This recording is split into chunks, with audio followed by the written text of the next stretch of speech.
Olá, meus caros, inicia nesse exato momento mais um Gospel News da edição do dia 19 de fevereiro de 2019. Vai deixando seu like, se porventura não é inscrito no canal, se inscreva e vamos sem mais delongas para as principais notícias que estão na pauta e na ordem do dia. A primeira delas, que inclusive já trouxe no canal, mas é interessante meditarmos ou abordarmos ela aqui. Bolsonaro chama a Globo de inimiga em áudio a Bebiano, né? Como se fosse novidade. Mas vamos lá. Em conversa, portanto, realizada pelo Jair Bolsonaro e o secretário da Presidência, Gustavo Bebiano, a TV Globo foi chamada de inimiga. Bebiano receberia o vice-presidente de Relações Institucionais do Grupo Globo, Paulo Tonetti Camargo, no Palácio do Planalto, e comunicou ao presidente que estava internado no Hospital Albert Einstein. Gustavo, o que eu acho desse cara da Globo dentro do Palácio do Planalto? Eu não quero ele aí dentro. Qual a mensagem que você vai dar para as outras emissoras? Que nós estamos se aproximando da Globo? Então não dá para ter esse tipo de relacionamento. Agora, inimigo passivo sim. Agora, trazer o inimigo para dentro de casa é outra história, declarou Bolsonaro. A conversa foi divulgada pela revista Veja nesta terça-feira, no dia de hoje, dia 19, juntamente com outros áudios que mostram as conversas que o presidente e Bebiano tiveram durante o período que Bolsonaro esteve internado. Bebiano foi desligado do cargo na segunda-feira após discussão com o filho do presidente, o vereador do Rio de Janeiro, Carlos Bolsonaro, que declarou o secretário que não estava conversando com seu pai, como ele teria afirmado à imprensa. Então, ficou claro ali que um dos motivos, como já disse até mesmo naquela notícia, referente ao caso Bebiano, que a sua demissão foi justamente também pela, vamos dizer assim, facilitada de um membro do Grupo Globo estar, então, no Planalto, ou está querendo participar do governo Bolsonaro, ter conversa. E Bolsonaro já teria decretado, obviamente, uma guerra à Globo, até porque ela foi o que mais prejudicou a sua campanha, inclusive até se levantou esse questionamento por parte da família, dos filhos, que a própria mídia, a Globo, teria feito algo relativo ao atentado que ele sofreu, ou seja, teria estimulado, fomentado o ódio. E então culminou exatamente aquele atentado do Adélio Bispo, que era um ex-integrante do PSOL. E obviamente que Bolsonaro deve ter prometido que daria voz e vez para as demais emissoras. Inclusive, promessa também de campanha é tirar a verba publicitária ou reduzi-la do Sistema Globo e ratear com as demais, não haver mais tanta disparidade na distribuição, né, e dentre outras benesses. Então fica aí bem claro, né? Essa guerra não sei até onde vai. A Globo vai continuar, obviamente, apurando tudo, falando às vezes algumas notícias verdadeiras, outras falsas, né? Servindo como fake news, porque sabe que o presidente não é favorável a ela, e nem vice-versa, né? Isso vem a calhar exatamente até com a campanha de Donald Trump, que também lá nos Estados Unidos decretou guerra às mídias tradicionais ou às imprensas mais populares, dando crédito a outras imprensas, né, ou mídias. E isso obviamente que vai tanto para a mídia televisiva, radiofônica, impressa e também na internet. Interessante nesses áudios, inclusive eu trouxe no canal, tá? Para você conferir, eu vou deixar aí no card, que não é só a Rede Globo, mas também o site foi falado do antagonista, que Bebiano teria envolvimento, apesar dele ter negado. E óbvio que o pano de fundo maior seria essa possibilidade do partido estar envolvido com campanhas laranjas e Bebiano era o responsável.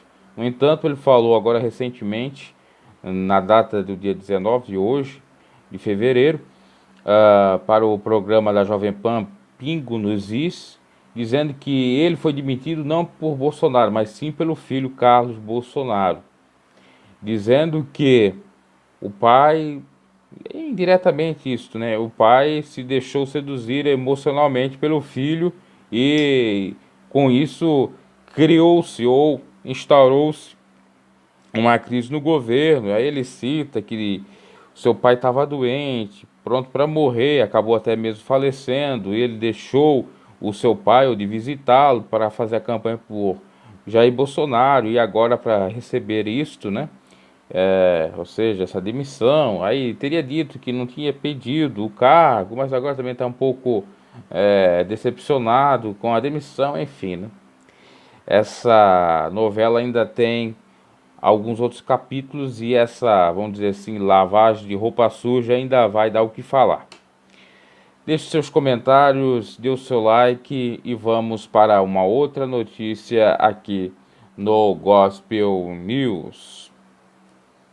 Lembrando que o Gospel News vai ao ar de segunda a sexta-feira aqui no canal e que se você for lá nas playlists, você encontra todas as edições do Gospel News, desse jornal ou mini jornal aqui no conteúdo edificante, jornal esse com notícias, manchetes e pequenos comentários, que ultimamente têm sido até longos.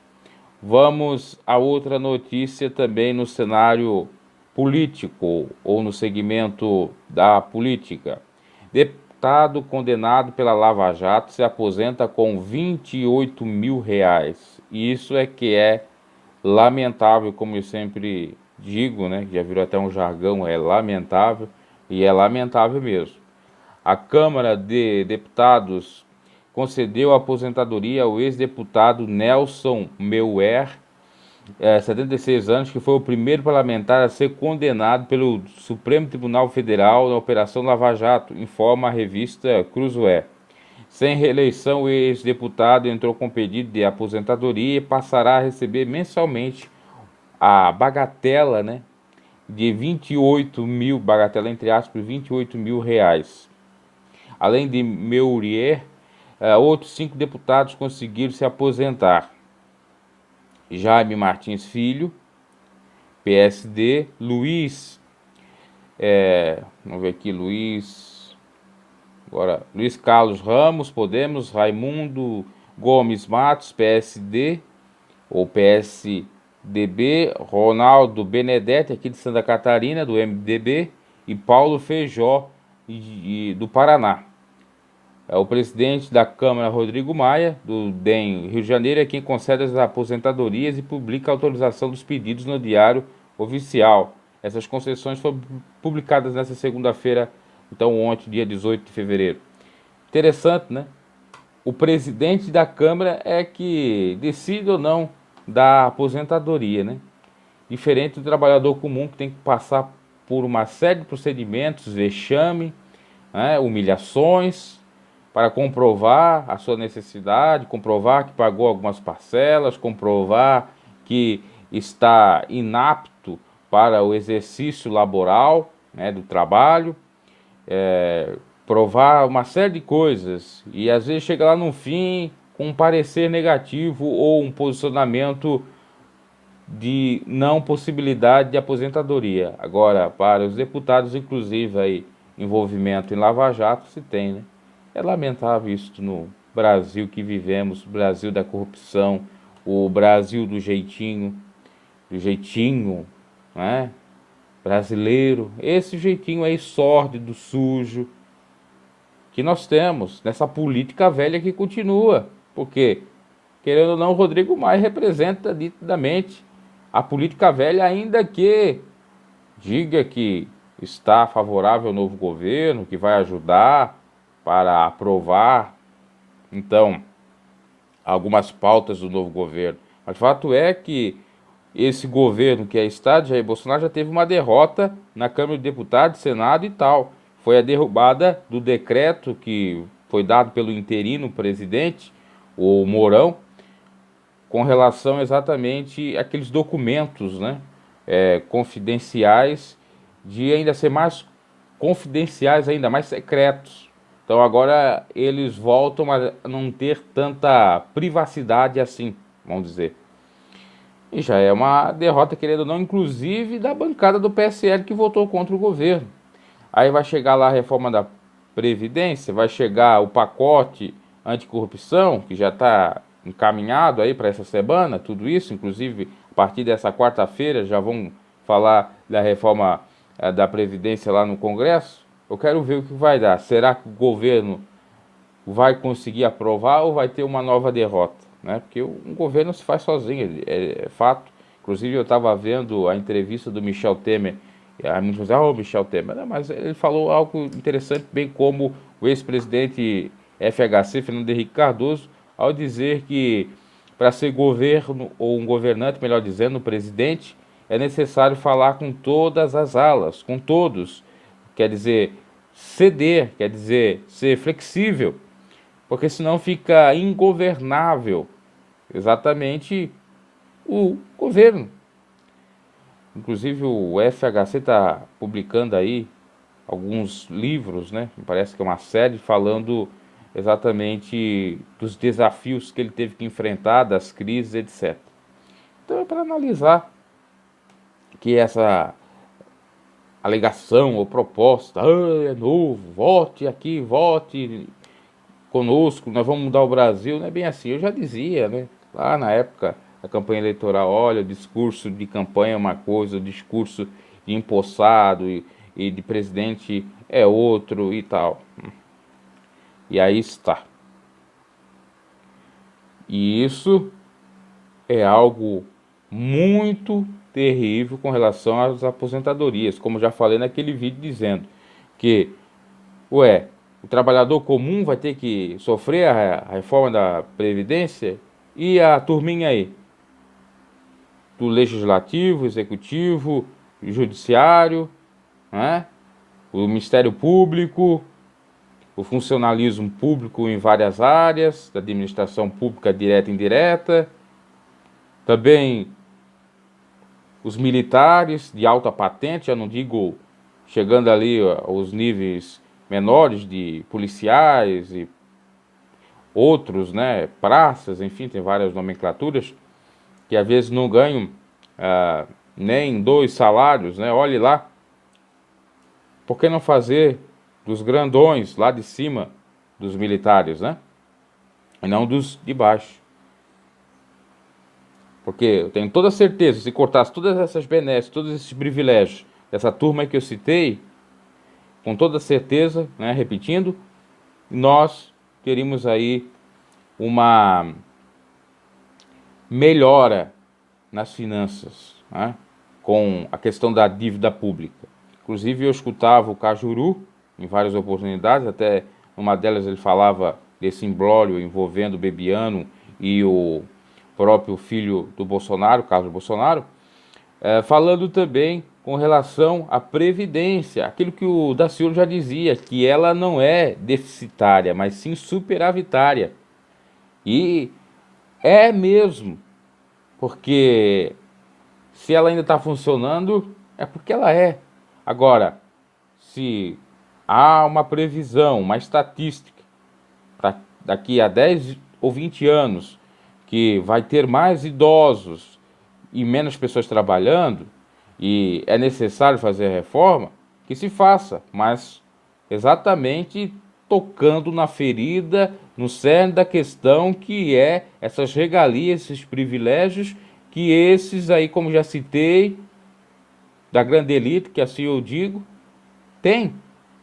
Porque é inadmissível o trabalhador comum não ter direitos, ficar restrito ao teto, que, como já disse naquele vídeo, é R$ 5.800 do INSS, e um legislativo, né, ter direito à aposentadoria integral, no seu valor salarial e etc. Né? É lamentável. E trabalha às vezes 8 anos. Né? Fica 8 mandatos, já tem no mínimo 8 mil garantido, do jeito que está aí. É complicadíssimo isso aí. Muito complicado. Aí a alegação, não, se nós não fazermos a reforma, nós vamos ter que puxar uma outra perna ou fazer uma outra coisa, que seria aumentar os impostos. Ora bolas, dá sim para diminuir os impostos seguindo aquela regra da curva de Laffer e dá sim para fazer a reforma da Previdência, assim que eu creio que é necessária, não para o trabalhador, mas sim para esses aí, do funcionalismo da alta elite, né, do funcionalismo público. Mas eles não querem. Já pensou o próprio legislador votar contra si, diminuir o seu salário, diminuir a sua aposentadoria? Ah, difícil, né? E agora quem não quer ter poder de dizer o quanto você ganha? Ah, eu quero ganhar aqui 40 mil. Ah, vamos votar para ganhar 40 mil, né? Agora para diminuir, não se ajunta. Não dá o quórum necessário para votação.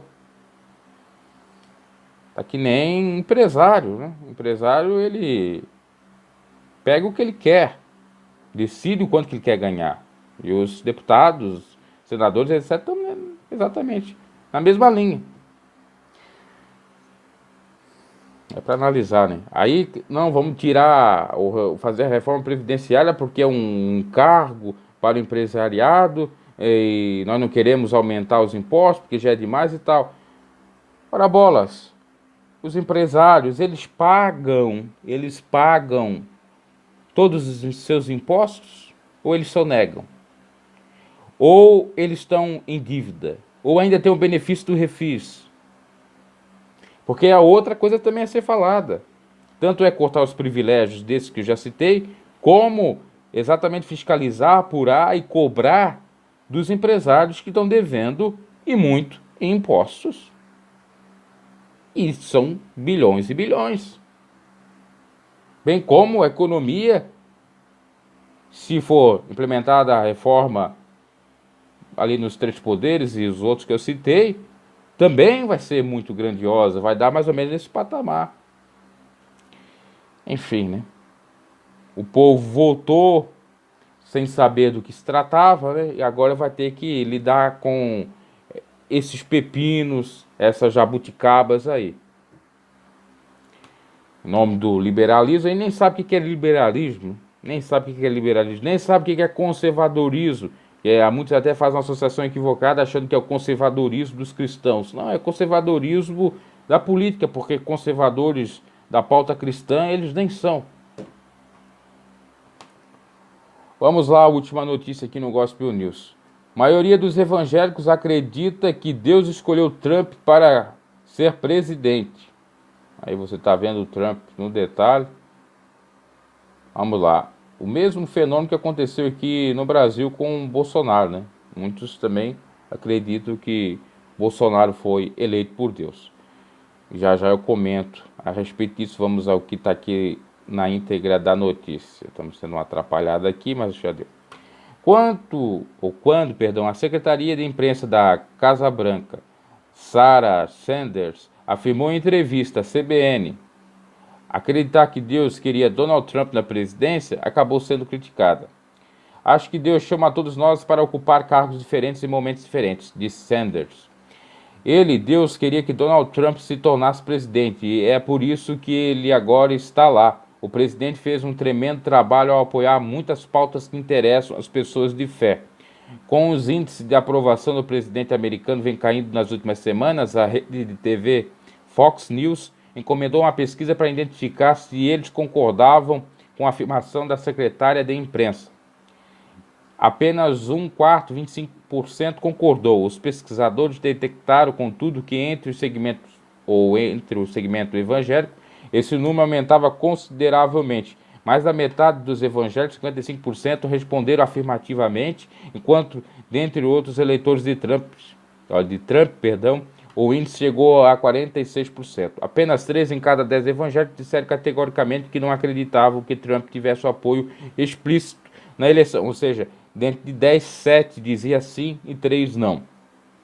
Não é surpresa que os grupos que dão apoio mais firme ao presidente tenham maior probabilidade de acreditar que ele tem a aprovação de um poder superior ou soberano, de Deus no caso, né?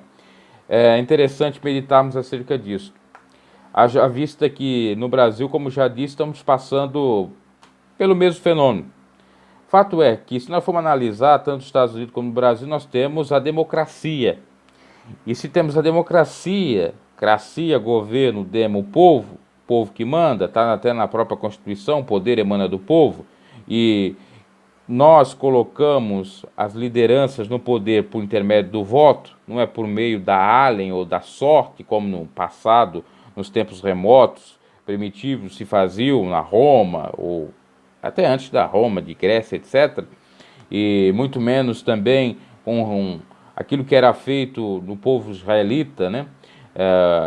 Que era a escolha passada a um profeta, e Deus dizia: olha, profeta, unge aquele para ser o rei, ou aquele será o rei e tal, unge, que foi no caso de Davi, uma espécie de teocracia e tal. Nós não temos isso no Brasil nem nos Estados Unidos. Então o povo que colocou Jair Bolsonaro e Donald Trump. Agora, é da aprovação de Deus? Até o momento é, porque não teve nenhuma intervenção, eles não morreram, né?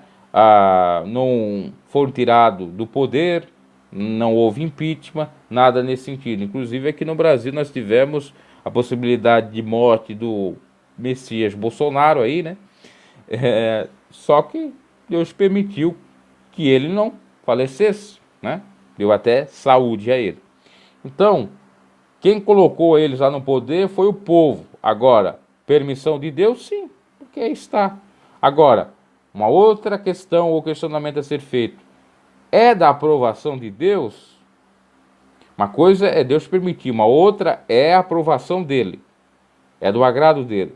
Aí, obviamente, que vamos deixar no campo do mistério, porque ainda precisa que, como no caso do Brasil, vermos algumas coisas mais.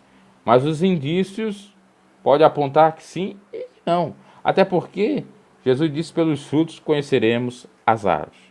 Aí muitos vão dizer: ah, mas você está misturando política com religião, ou política com Deus, com Bíblia. Não pode. Não, pode sim. Porque nós tínhamos, na época de Jesus, muitos políticos, e poucos vieram atrás de Jesus. E aqueles que vieram atrás de Jesus, Jesus respondeu, mesmo que de uma maneira até um pouco áspera, como foi com Nicodemos, mas áspera no sentido simbólico, espiritual, para que ele viesse então se converter. E tanto Nicodemos como José de Arimateia foram fundamentais na época ou na hora quando Jesus falece, um propiciando o sepulcro e o outro pegando o corpo, né? Ou o avental para colocar o corpo, enfim.